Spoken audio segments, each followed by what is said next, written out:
안녕하십니까. 관리번호 3번입니다.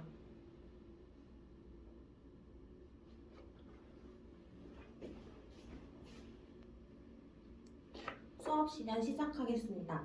네, 안녕하세요. 우리 함께 미래를 향해 행복하게 달려가는 인공지능 기초 시간이 돌아왔습니다. 자, 오늘은 우리 지난 시간에 배웠던 거 잠깐 복습하고 오늘 또 새로운 내용 배우도록 할게요. 우리 지난 시간부터 뭐 배우고 있었죠? 네, 인공지능 학습, 기계학습에 대해서 배우고 있었죠. 그래서 지난 시간에 우리가 뭘 했었냐? 자, 우리 학습지에 자료 1번 같이 볼까요? 자료 1번 보면 표가 하나 나와 있어요. 자, 이 표를 같이 채워볼게요. 여기에 비교라는 칸이 있고요. 그리고 차이점이라는 칸이 있네요. 자, 뭐랑 뭐를 비교하냐? 우리 지난 시간에 배웠던 지도학습이랑 비지도학습을 비교해 볼 거예요. 자, 먼저 이거부터 비교해 볼게요. 지도학습이랑 비지도학습이 어떤 차이점이 있었나요? 아, 민지. 답을 주느냐 마느냐였어요. 맞는데 우리 조금만 자세하게 얘기해 볼까요? 어떤 때에 어떤 시점에 답을 주느냐 안 주느냐가 갈리죠? 민지가 데이터 학습시킬 때라고 했어요. 맞습니다. 우리가 지도학습, 비지도학습, 기계학습인데 얘를 학습시킬 때요. 데이터를 무조건 주죠. 데이터 주고 답까지 주는 게 지도학습. 답은 안 주고 데이터만 주고 특징 찾아봐 하는 게 비지도 학습이었어요. 그래서 민지가 말한 대로 차이점은 답을 주느냐 안 주느냐, 답의 유무. 근데 언제? 학습시킬 때. 네, 이 차이가 있었습니다. 자, 두 번째, 우리 또 뭐 배웠었냐면요. 전통적인 프로그래밍 잠깐 얘기했었고요. 이거랑 기계학습의 차이는 뭘까라는 이야기도 했어요. 차이점, 민지 아까 했으니까 민결이. 민결이가 요거 전통적인 프로그래밍에서는 데이터랑 그리고 규칙을 주고 그 결과가 나왔는데 기계학습에서는 데이터랑 결과를 주고 규칙이 나왔어요. 맞습니다. 민지도 이렇게 대답하려고 했던 거죠. 네, 그래서 전통적인 프로그래밍에서는 결과가 나오고 기계학습에서는 우리가 규칙을 찾아냈다. 이런 차이점도 기억을 잘 해주고 있네요. 자, 여기서 우리 하나 더 배웠었죠. 지도학습, 비지도학습, 그리고 강화학습도 배웠던 거 기억하세요. 자, 이제 자료 2번 보겠습니다. 자료 2번. 자료 2번 보니까 뭐 바나나도 있고 사과도 있고 우리가 먹을 수 있는 과일이랑 채소들이 있는데 자, 이 5가지를 우리 두 그룹으로 나눠볼 거예요. 근데 규칙이나 기준은 선생님이 정하지 않을게요. 지금 한번 두 그룹으로 각자 나눠보실래요? 나눴죠. 그럼 옆에 짝하고 한번 비교해보세요. 자, 우리 모든 친구들한테 물어보고 싶긴 하지만 앞에 있는 민근이는 혹시 어떤 기준으로 이걸 나눴어요? 민근이는 과일이랑 채소를 기준으로 나눴대요. 과일이냐, 채소냐. 그런데 진이는 어떤 기준으로 나눴어요? 모양으로 나눴대요. 모양 나눈 친구들 있죠? 진이는 모양이 길쭉한 모양이랑 동그란 모양이랑으로 나눴대요. 자, 민근이가 맞아요? 진이가 맞아요? 둘 다 맞죠. 그래서 내가 어떻게 특징을 정하느냐에 따라서 기준이 딱 세워지면 그거 가지고 이제 두 갈래의 집단이 생기는 거죠. 근데 내가 특징을 어떻게 정했냐에 따라서 그 집단은 달라질 수가 있어요. 같은 데이터를 가지고 나눴는데도 말이죠. 자, 요렇게 우리가 특징을 정해서 군집. 자, 요렇게 우리가 집단 만든 걸 군집이라고 하거든요. 자, 우리가 군집을 만드는 걸 군집화라고 합니다. 군집화는 어디 있는 아이냐면요. 우리 비지도학습에 속해 있어요.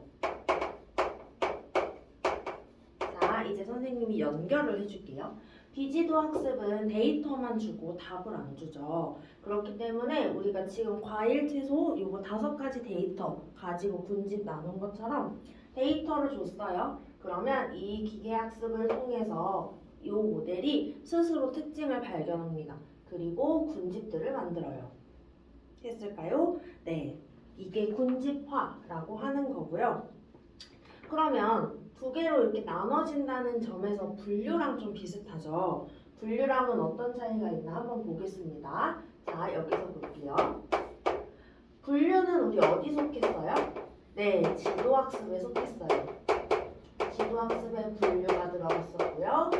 방금 선생님 얘기한 대로 비지도학습에 군집화가 들어갑니다.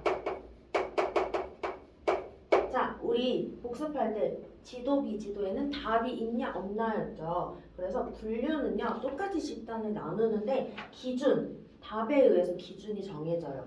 그걸 우리는 속성이라고 하는데 속성이 정해져요.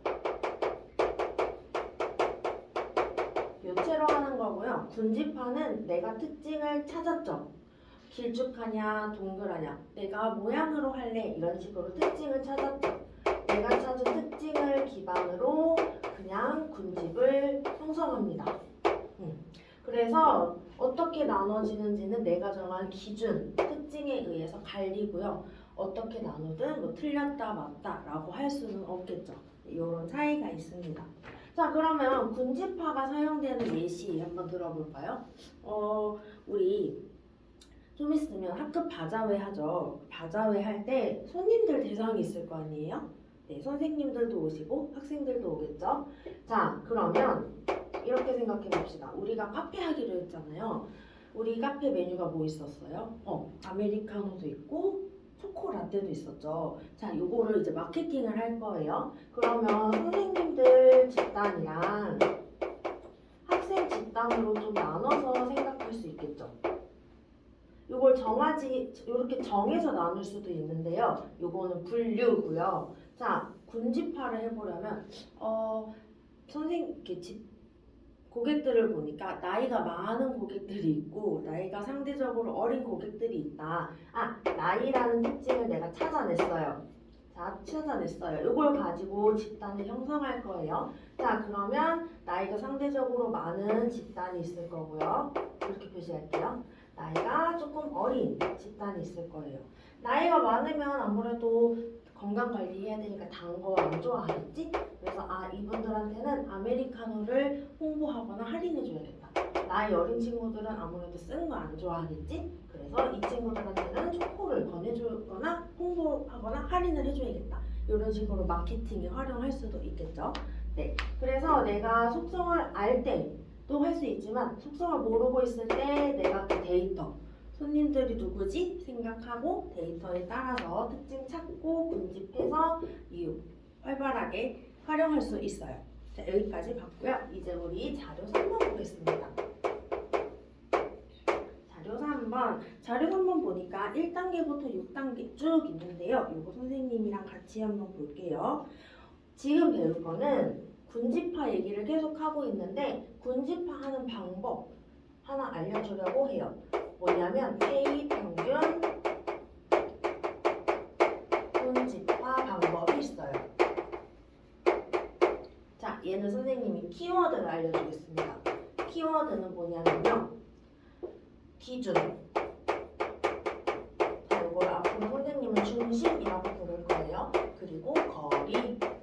자, 이렇게 두 가지가 K평균 군집화의 키포인트입니다. 자, 이제부터 설명해 볼게요. 자, 데이터가 있어요.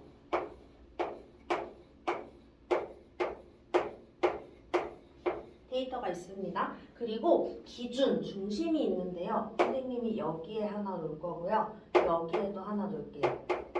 자, 색칠한 게 기준이에요. 지금 기준이 두 개죠. 자, 마름모랑 직사각형이랑 기준 두 개인데요. 자, 이 친구 볼게요. 이 데이터는 마름모까지의 거리가 요만큼이고요. 사각형까지의 거리가 이만큼이에요. 그러면 둘 중에 어떤 거랑 가까운 거죠? 마름모랑 가까운 거죠. 네, 잘 기억해 두세요. 자, 이번에 이 친구 볼게요. 이 친구는 사각형이랑의 거리는 요만큼이고요. 마름모랑의 거리는 이만큼이에요. 그러면 얘는 직사각형이랑 가까운 거죠. 자, 이제 마무리 단계입니다. 기준으로부터의 거리를 각 데이터가 구해봐요. 구한 다음에 가까운 것에 있는 그 군집에 내가 속해야겠다라고 속하는 겁니다. 자, 그러면 군집이 이렇게 형성되겠죠. 자, 근데 만약에 이 중심이 이동을 하게 되면요. 이동을 한다고 해볼까요? 자, 그거는 우리 여기 나와 있는 그림 한번 봅시다. 1단계에서 중심이 빨간색, 보라색, 마름모예요. 그래서 군집이 이렇게 두 개로 형성돼 있죠. 다 보고 있죠? 자, 근데 2단계에서 중심이 맞아요. 움직이고 있어요. 그래서 움직인 상태에서 군집을 다시 해보려고 거리를 다시 구했어요. 그리고 거리랑 가까운 것끼리 집단 형성했더니 군집이 어떻게 됐죠? 노란색에 있던 맨 오른쪽 한 줄이 보라색 쪽으로 갔어요. 왜냐하면 군집의 중심이 움직였기 때문에. 자, 그래서 이걸 보고 우리가 알 수 있는 것은 중심이 달라지면 어떤 일이 일어나요? 네, 맞아요. 그러면 군집이 바뀔 수도 있어요. 군집이 변경할 수도 있습니다. 네, 이것도 가지고 갑시다. 자, 그래서 지금 1단계부터 6단계까지의 내용을 선생님이랑 같이 보았고요. 하나만 마지막으로 더 짚어주고 넘어갈게요. 자, 우리 요거 이름 K평형 군집화였죠. 여기에서 K는 뭘 의미하는 걸까요? 유현이가 중심 개수라고 얘기했어요. 그리고 또 다른 의견이 있는 친구. 현서는 요거 집단 개수 아니에요? 라고 말했네요. 자, 둘 다 맞습니다. 아주 좋은 포인트를 잘 짚어줬어요. 자, 여기에서 K라는 것은 중심이 몇 개냐를 의미해요. 근데 우리 중심이 여기서 두 개였으니까 군집 두 개로 형성됐죠. 그래서 중심의 개수는 곧 군집의 개수와 같아요. 그래서 유현이랑 현서가 이야기해준 거 모두 맞아요. K라는 것은 중심의 개수, 군집의 개수를 의미해요. 그래서 얘는 두 개였으니까 K에 2가 들어가면 되겠죠. 네, 여기까지 해서 자료 3번 마무리했고요. 이제 자료 4번 보겠습니다. 자료 4번 볼 건데 문제가 나와 있고요. 별다른 정보가 없죠. 매우 당황스러운 상황이에요. 자, 이렇게 당황스러울 땐 우리 어떻게 하면 돼요? 함께 하면 되겠죠? 그래서 자료 4번은 함께 하기 시간입니다. 자, 이제 모든 친구들하고 함께 할 건데 자, 태블릿 다 꺼내볼까요? 기법. 태블릿 꺼내서요. 와이파이 연결 잘 되어 있는지 확인하시고 네, 그리고 이제 확인됐으니까 선생님을 다시 보세요. 자, 태블릿 활용을 할 건데 우리 지금 문제가 주어졌잖아요. 활동지에 있는 문제를 가, 나, 다를 해결할 거예요. 근데 이거를 모둠이랑 같이 해결할 건데 별다른 정보가 없으니까 문제를 해결하는 과정에서 분명 도움이 필요할 수 있어요. 그쵸? 이런 도움, 또 자료 조사를 뭐에 한다? 네, 우리 AI 이용해서 할 겁니다. 자, 그래서 모둠 활동인데 AI도 같이 활용을 하는 시간이에요. 우리 AI 사용할 때 주의사항 2가지 있죠. 네, 선생님이 짚어준 주의사항. 고! 자, G는 뭐예요? 개인정보 식별 가능한 거는 입력하지 않는다. 그리고 O, 오답일 수 있으니까 AI는 도구라는 걸 기억하면서 답 주는 거 그대로 쓰면 안 되고 내가 검토하고 내가 다시 활용해야 된다. 네, 고 생각하면서 해보겠습니다. 먼저 가 데이터 있죠. 가 데이터를 선생님이 태블릿에도 놨고요. 거기 태블릿에 보면 링크 들어가면 콜앱에 선생님이 요거 분류, 군집화 할 수 있는 모델 이미 세팅해 놨거든요. 자, 그거 누르시고 자, AI한테 지금 우리가 가지고 있는 데이터를 한번 군집화해 줄래? 라고 시켜보세요. 자, 친구들하고 한번 비교해 볼까요? 네, 그리고 자, 나왔네요. 이제 나와 보겠습니다. 나는요, 문제를 같이 읽어볼게요. 몇 개 군집으로 군집하는 게 좋을까요? 라는 질문이 있어요. 자, 이제 다도 볼까요? 얘는 왜 군집할 때마다 실루엣 개수가 달라질까? 라고 했어요. 우리가 모르는 용어도 나왔죠. 실루엣 개수는 안 배웠는데요. 자, 그래서 얘는 모든 토의를 통해서 같이 해보고요. 모르는 것에 대해서는 AI한테 질문도 하면서 해결해 봅시다. 네, 토의를 모두 활발하게 해주었고요. 이제 발표해 볼게요. 지니가 먼저 손을 들었어요. 나에 대한 답은 3개래요. 왜요? 3개, 4개, 5개 쭉 갔을 때 큰 차이가 없었대요. 맞습니다. 우리 지금 보여지는 이 그래프를 우리는 엘보우 기법이라고 해요. 엘보우, 팔꿈치. 그래서 여기 팔꿈치 딱 끊어지는 이 구간 있죠. 접히는 이 구간에서 내가 이 구간만큼 군집 개수 하면 되겠다라고 할 수 있어요. 자, 이제 다 볼까요? 다 발표해 줄 친구. 하드모듬의 민지. 실루엣 개수는 군집 길이의 거리였대요. 그래서 왜 달라질까? 중심이 달라지면 군집이 달라지기 때문에 맞습니다. 그래서 실루엣 개수의 정의에 대해서 다 물어봤었죠. 그리고 얘는 중심이 계속 달라질 수 있기 때문에 군집화 할 때마다 달라진다라고 이야기해줬어요. 자, 혹시 하나만 놓칠 수 있어서 얘기해줄게요. 우리 실루엣 개수라는 것은 어려운 내용은 맞아요. 앞으로 인공지능 계속 관심 있는 친구들을 공부할 때 도움되라고 얘기해 줄게요. 이게 군집 길이의 거리인데요. -1부터 1까지 이 값을 갖고요. 1에 가까울수록 군집이 잘 이루어졌다라고 판단할 수 있는 숫자입니다. 이상입니다.